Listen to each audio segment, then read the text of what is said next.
How would you assess Andre Irigoyena's progression from the spring to now? How would I assess your pronunciation of his last name? It was probably really bad. It was close.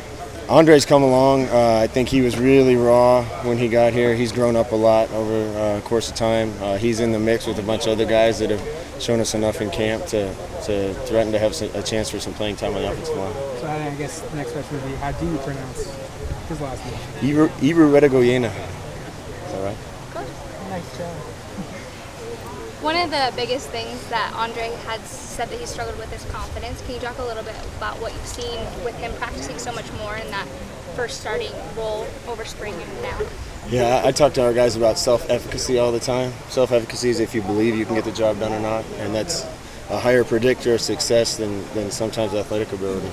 And guys that believe they can do it get it done a lot more often than guys that don't. So I think you see a lot of freshmen that come in and don't necessarily trust themselves, and by the time they get a little bit of experience, they do.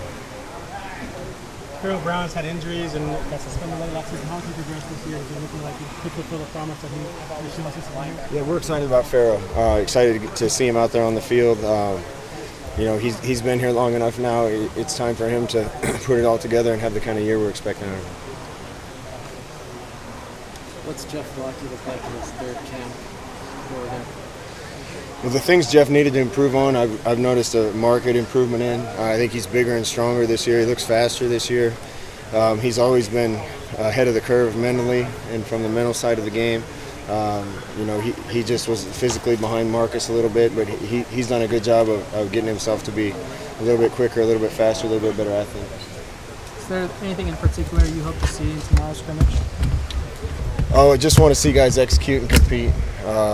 Especially some of the young guys. They look good sometimes until it's live bullets, and then you got to see how they respond. So anxious to see some of these young guys block and tackle and do things when we're going live. Steve mentioned Tyrell's like a guy that may have to play now as a true freshman.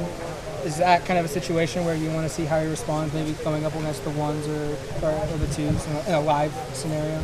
Yeah. Look, we got a lot of good freshmen in this class. I'm really pleased with it. I think there's 5, 6, 7 of them that are going to be future stars for us. Tyrell's definitely one of those guys, but some of those guys have to grow up quick, and usually how emotionally mature they are is the determining factor whether they play or not. So it's more maybe mental than actually physical of being able to get on the field quickly? Yeah, I mean, they got to improve in all areas, but most of these kids come in here good enough athletes to play. It's how quick they pick it up and how quick they can be mentally tough enough to get out there with the old guys and play.